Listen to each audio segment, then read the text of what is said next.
out of 800 boys in a school, 224 played cricket, 240 played hockey, and 336 played basketball. Of the total, 64 played both basketball and hockey,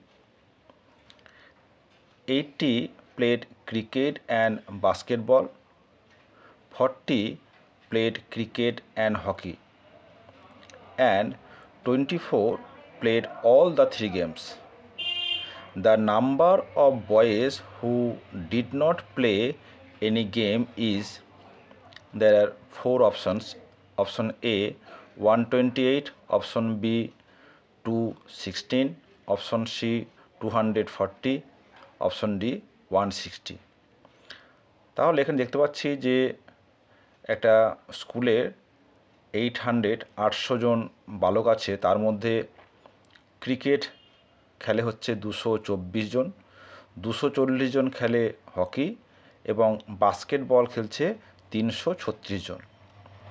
এছাড়াও যেটা দেওয়া আছে যে 64 জন basketball and hockey খেলে, 80 জন basketball এবং cricket খেলেন, 40 জন cricket এবং হকি খেলেন, আর 24 জন এই বোথ থ্রি গেমস মানে বাস্কেটবল, হকি এবং ক্রিকেট এই তিনটেই খেলেন। তাহলে প্রশ্ন হচ্ছে number of boys who did not play any game, যে কোনো গেমই খেলে না এরকম ছেলের সংখ্যা কয়টি। এটা সেট থিওরির উপর সুন্দর একটা সমস্যা। দেখো, এটা আমরা সেট থিওরি দিয়েই সমস্যা সমাধান করি।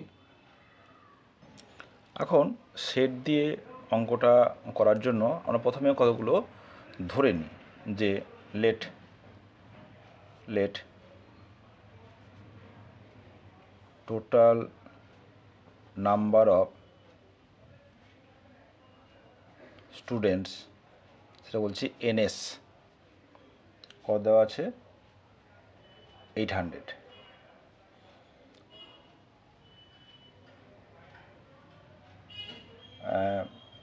ক্রিকেট, তারপর হচ্ছে নাম্বার অফ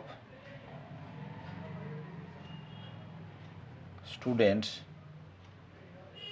হু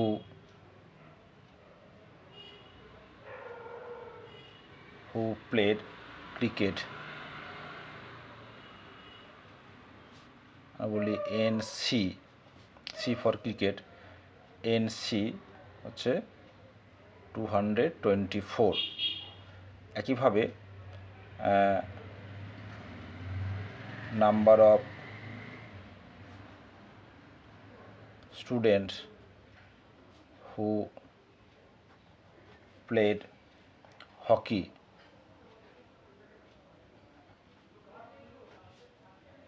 এনএইচ হচ্ছে 240। Number of student who played basketball,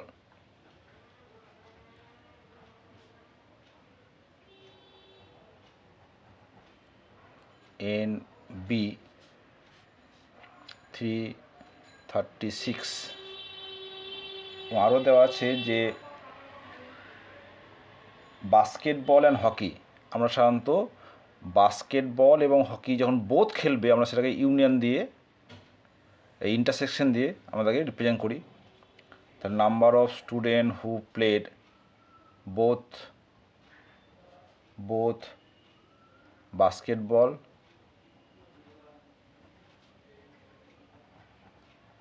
and hockey, সেটা N of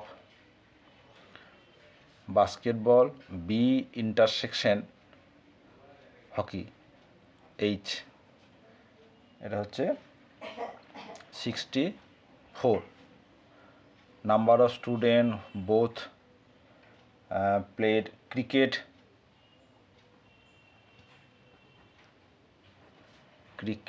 and basketball,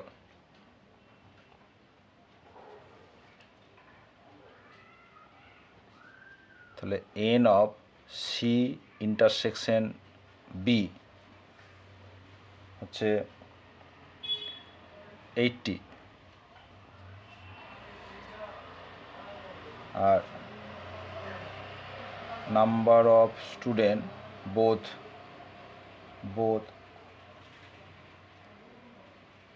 cricket and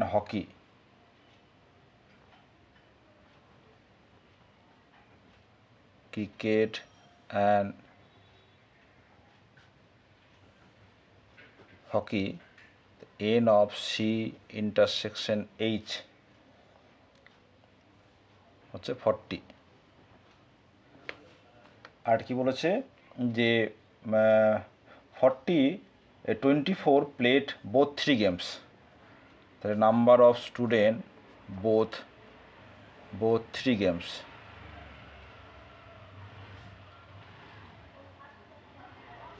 তাহলে n of basketball intersection H hockey intersection cricket সেটা হচ্ছে 24। ঠিক আছে, আমাদের বের করতে হবে যে কোনো কিছুই খেলে না, ঠিক আছে, সেই সংখ্যাটা আমাদের বের করতে হবে। তাহলে আমরা জানি যে n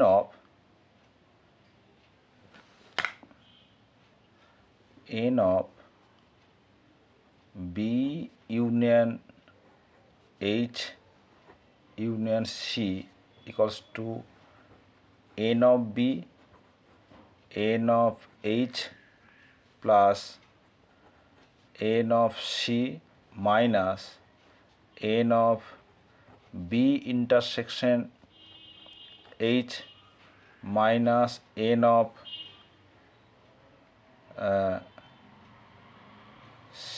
C intersection H minus n of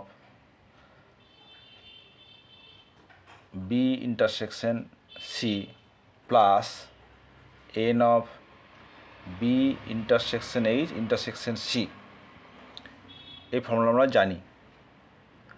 তাহলে এখানে আমরা যদি বসিয়ে দিই তাহলে কি পাবো দেখো,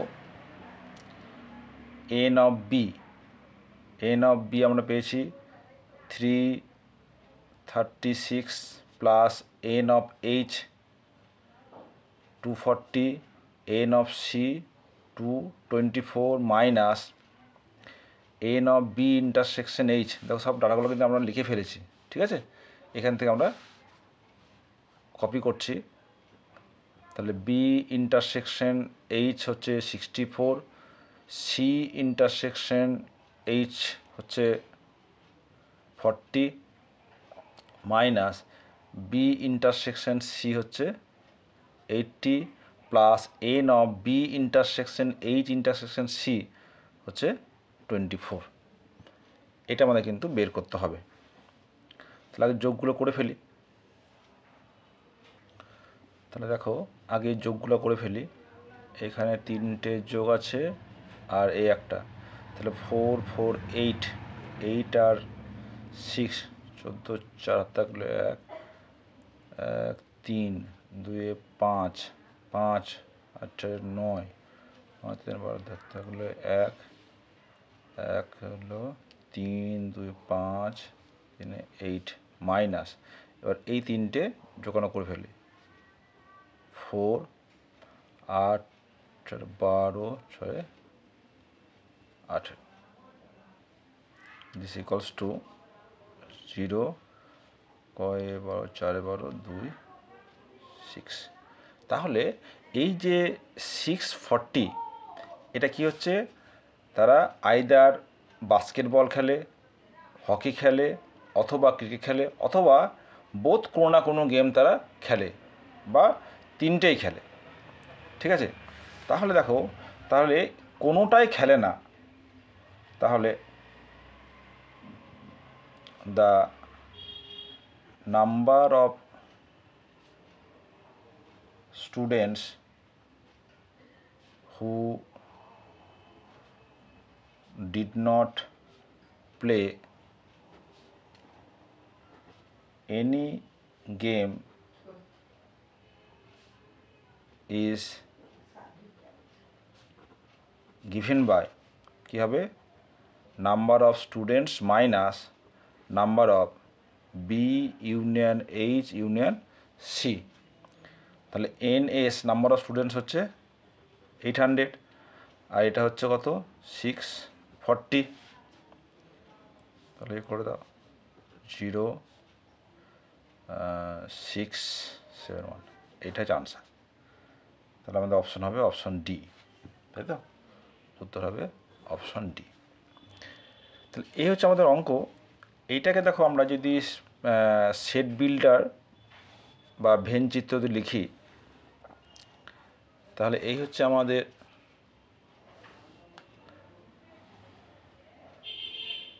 ইউনিভার্সাল সেট ইউ,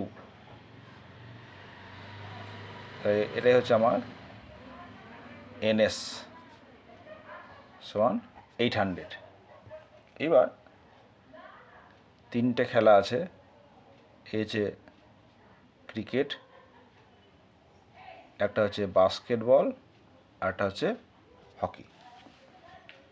তাহলে আমরা যদি মনে করি যে এটা হচ্ছে ক্রিকেট, এটা হচ্ছে হকি, এটা হচ্ছে বাস্কেটবল, তাহলে এই যে কমন পোর্শন এটা কি, যারা খেলছে কি ক্রিকেট এবং হকি বোথ খেলে, ঠিক আছে, এটা বলেছে কত 40,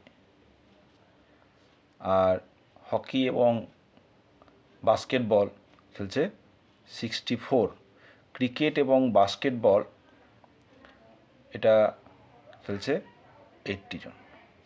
আর এই যে মাঝখানের জন সেটা কি আছে,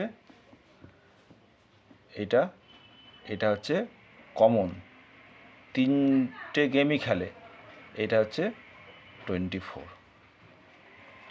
আর ক্রিকেট খেলছে হচ্ছে 224, হকি খেলছে 240, আর এটা হচ্ছে 336। তাহলে আমাদের যেটা বের করতে হবে সেটা হচ্ছে এই বাইরের পোর্শনটা, যারা কোনো গেম খেলছে না, ঠিক আছে? তাহলে আমাদের প্রথম যে কাজ সেটা হবে এই ভেনচিত্রের সাহায্যে এই বোথ কোনো না কোনো গেম খেলছে এইটা আমাদের বের করা, ঠিক আছে? এটাই আমরা যেটা এই ফর্মুলা দিয়ে সহজেই করে ফেলতে পারলাম। তাহলে এই হচ্ছে আমাদের প্রবলেমের সলিউশন।